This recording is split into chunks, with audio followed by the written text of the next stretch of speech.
What does it mean to you to be the first one to achieve 500 episodes? I never really thought of it. It's never been a competition. Mm-hmm. I never really set a goal of even doing 100. To be honest, it just happened.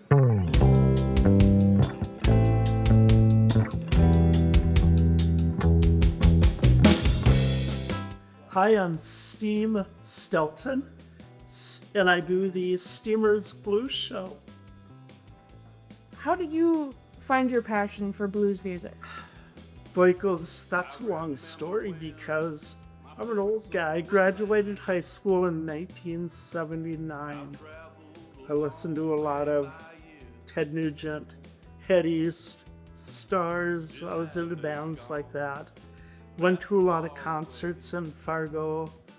And you would see odd bands open up. And one time, REO Speedwagon came to Fargo, and there was a guy called Elvin Bishop playing.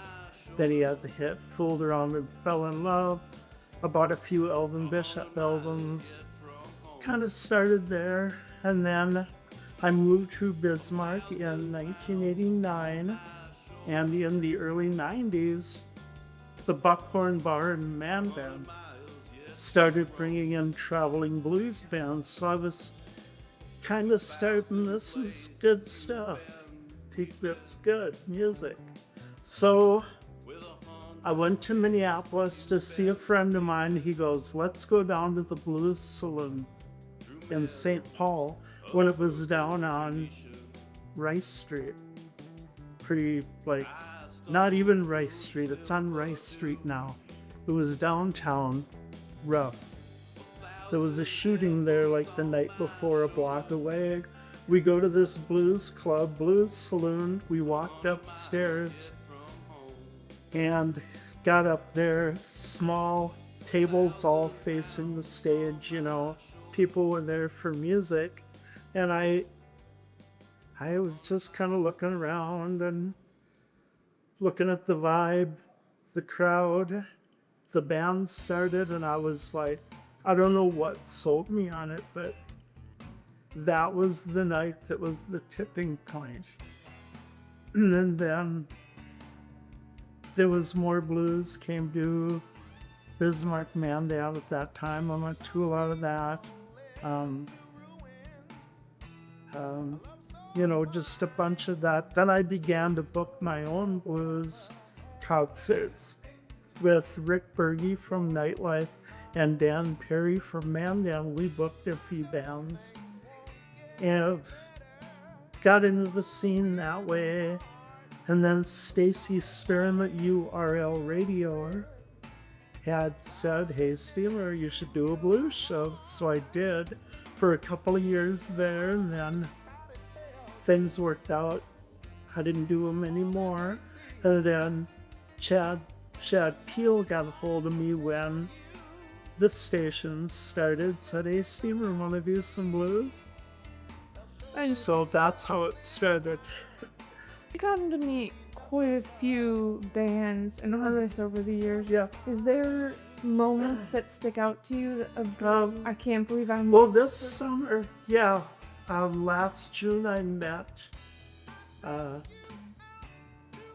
Sean Murphy. That's probably the biggest star I've ever met. When you go to these festivals, do you instantly connect with people? Is there Yeah, they're aware. We kind of network. There's a national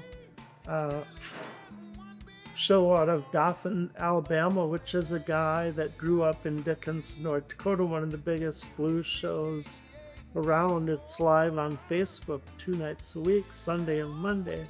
And when you go on there, people all know each other. They know I go on there, and right away, he cuts in during the music. Hey, Stever, how's it going up in Bismarck? What's the weather? So we have what we kind of call a blues family, the blues network of people. I meet them at festivals. I'll get to go hang out with them, go backstage with them, go to their dressing rooms, just you have a bond, even though you don't really know each other. You're just in a similar, world of, I don't know how to explain it, but I'm kind of part of the scene in a way, Yeah. and a lot of that is because of the show, my effort put into it. 500 episodes and never Yes. missed a week. No, What keeps you consistent? Because it must be part love of the blues and wanting to share it. But it's never felt like work as I've done it. I love listening to music. Now that I'm a reporting DJ, I get so much more material, and I try and listen to a little bit of it every day. Probably hours of listening per week just to new stuff, but then I'm also trying to balance the older stuff that I want to continue to play. So and that to me is the excitement, is piecing together a show that, it kind of flows together. Maybe like radio that I listened to growing up in the 70s. has your relationship with the music changed from the first episode to now? I hear so much of that. You can hear it in their voice almost now.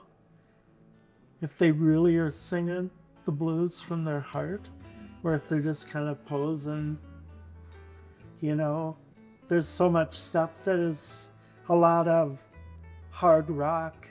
I played a lot of that, but I'm kind of drifting back more to more traditional sounding blues, even if it's new. There's a lot of them that are sounding more southern rockish, or they call it all sorts. They'll call it Americana. There's some of them really cross genres, so I don't know if they're doing that to just hope they catch on to if something really clicks to a A&R guy. I don't know why some play such a wide variety. Maybe they just have real different tastes. I don't.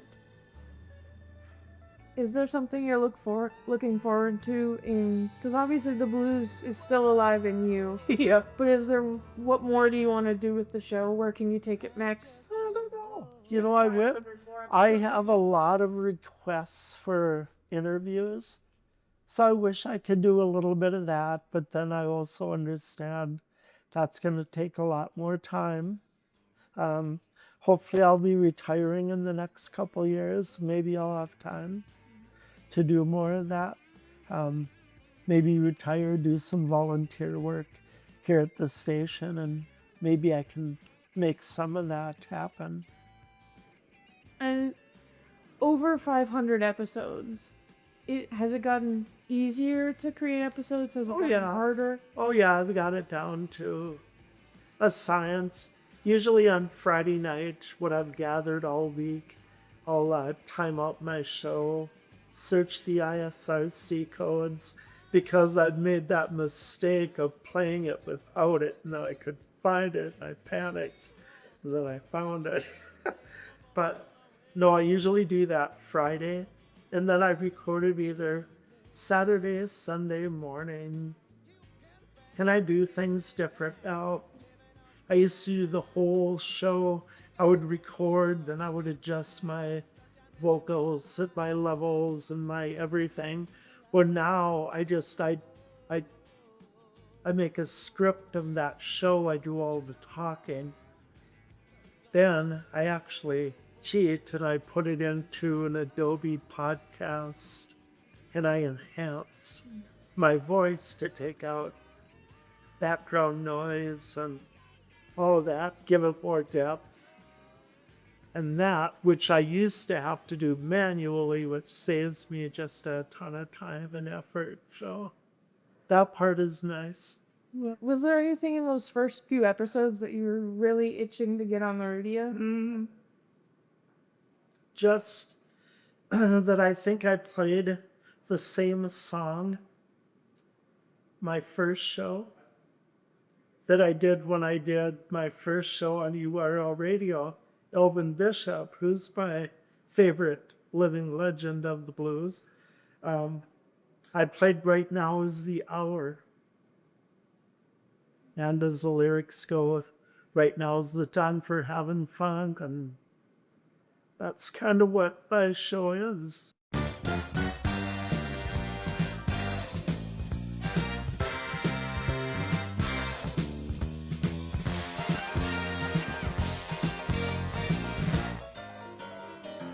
Right now is the hour.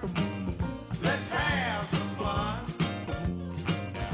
A vinyl of Steamer's Blues.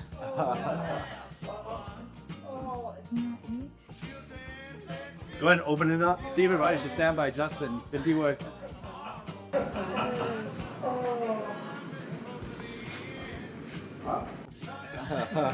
Oh, there's yoga in the background, isn't it?